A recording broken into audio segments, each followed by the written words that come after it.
വചനയാത്രയിലൂടെ ക്രിസ്തുവിനെ അനുഭവിച്ചറിയുന്ന പ്രിയ ശ്രോതാക്കളെ, നാം തപസ് കാലത്തിൽ പ്രവേശിച്ചിരിക്കുകയാണ്.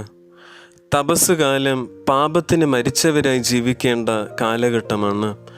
പ്രാർത്ഥന, ഉപവാസം, ദാനധർമ്മം എന്നീ പുണ്യപ്രവൃത്തികളിലൂടെ ദൈവവുമായും നമ്മുടെ സഹോദരരുമായും കൂടുതൽ അടുക്കേണ്ട സുവർണ ദിനങ്ങൾ. ഈ ദിവസങ്ങളിൽ ഉപവാസം എന്ന പുണ്യപ്രവൃത്തിയെക്കുറിച്ച് കൂടുതൽ ആഴത്തിൽ ചിന്തിക്കുന്നത് നല്ലതായിരിക്കും. ഉപവാസം എന്ന വാക്കിനർത്ഥം ദൈവത്തിൻ്റെ കൂടെ വസിക്കുക എന്നുള്ളതാണ്. ചില കാര്യങ്ങൾ ദൈവത്തിൻ്റെ കൂടെ വസിക്കുവാൻ നമ്മെ സഹായിക്കും. ബാഹ്യമായ ആഹാര പദാർത്ഥങ്ങൾ മാറ്റിവെക്കുന്നതോടൊപ്പം നാം കൂടുതൽ ശ്രദ്ധിക്കേണ്ട മറ്റു പല കാര്യങ്ങളുണ്ട്. മറ്റുള്ളവരെ വേദനിപ്പിക്കുന്ന വാക്കുകൾക്ക് പകരം കരുണയുള്ള വാക്കുകൾ സംസാരിക്കുക. ദുഃഖം മാറ്റിവെച്ചുകൊണ്ട് നന്ദിയാൽ ഹൃദയം നിറയ്ക്കുക. കോപത്തിന് പകരം ക്ഷമയുള്ള മനുഷ്യരാവുക. ജീവിതത്തിലെ ആകുലതകൾ മാറ്റിവെച്ചുകൊണ്ട് ദൈവത്തിൽ പൂർണ്ണമായി ആശ്രയിക്കുക. സ്വാർത്ഥത മാറ്റിവെച്ചുകൊണ്ട് കരുണയാൽ ഹൃദയം നിറയ്ക്കുക. കോപവും അമർഷവും മാറ്റിവെച്ച് സ്നേഹത്താൽ ഹൃദയം നിറയ്ക്കുക. ജീവിത പ്രതിസന്ധികളിൽ പരാതിപ്പെടാതെ പ്രാർത്ഥിക്കുന്ന മനുഷ്യരായി രൂപാന്തരപ്പെടുക. അങ്ങനെ ഏവർക്കും അനുഗ്രഹത്തിൻ്റെയും ജീവിത വിശുദ്ധി സ്വന്തമാക്കുന്നതിൻ്റെയും നല്ല ഒരു തപസ്സുകാലം ഞാൻ ആശംസിക്കുന്നു. ഇന്ന് സഭാമാതാവ് നമുക്ക് വിചിന്തനത്തിനായി നൽകിയിരിക്കുന്ന വചനഭാഗം മത്തായിയുടെ സുവിശേഷം 25-ാം അധ്യായം 31 മുതൽ 46 വരെയുള്ള വചനഭാഗങ്ങളാണ്. അവസാന വിധിയെക്കുറിച്ചാണ് ഇന്നത്തെ സുവിശേഷത്തിൽ നാം വായിച്ചു കേൾക്കുന്നത്. ഏതൊരു ക്രിസ്തു ശിഷ്യനും തങ്ങളുടെ ജീവിത അവസാനം ക്രിസ്തുവിൽ നിന്നും കേൾക്കാൻ ഒത്തിരിയേറെ കൊതിക്കുന്ന വചനമാണ്, എൻ്റെ പിതാവിനാൽ അനുഗ്രഹിക്കപ്പെട്ടവരെ വരുവിൻ, ലോകസ്ഥാപനം മുതൽ നിങ്ങൾക്കായി സജ്ജമാക്കിയിരിക്കുന്ന രാജ്യം അവകാശമാക്കുവിൻ. ഇപ്രകാരം ക്രിസ്തു നമ്മോട് പറയണമെങ്കിൽ എന്ത് വില കൊടുത്തും നന്മ ചെയ്യുവാൻ നാം തയ്യാറാകണം.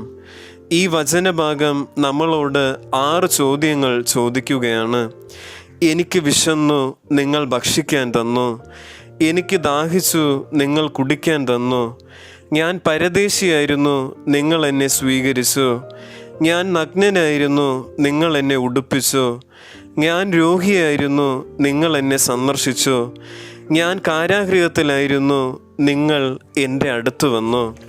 പ്രിയപ്പെട്ടവരെ, ഒരുവൻ വിധിക്കപ്പെടുന്നത് അവൻ ചെയ്യുന്ന വലിയ കാര്യങ്ങളുടെ അടിസ്ഥാനത്തിലല്ല, മറിച്ച് ഒരു മനുഷ്യൻ അവൻ്റെ അനുദിന ജീവിതത്തിൽ അവനോടൊപ്പമുള്ള സഹോദരങ്ങൾക്ക് ചെയ്യുന്ന എളിയ നന്മ പ്രവൃത്തികളുടെ അടിസ്ഥാനത്തിലായിരിക്കും അവൻ വിധിക്കപ്പെടുന്നത്.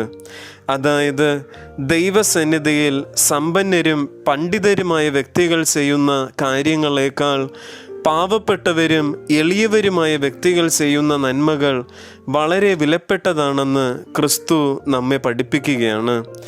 എൻ്റെ ഏറ്റവും എളിയ ഈ സഹോദരങ്ങൾക്ക് നിങ്ങളിത് ചെയ്തു കൊടുത്തപ്പോൾ എനിക്ക് തന്നെയാണ് ചെയ്തു തന്നത്.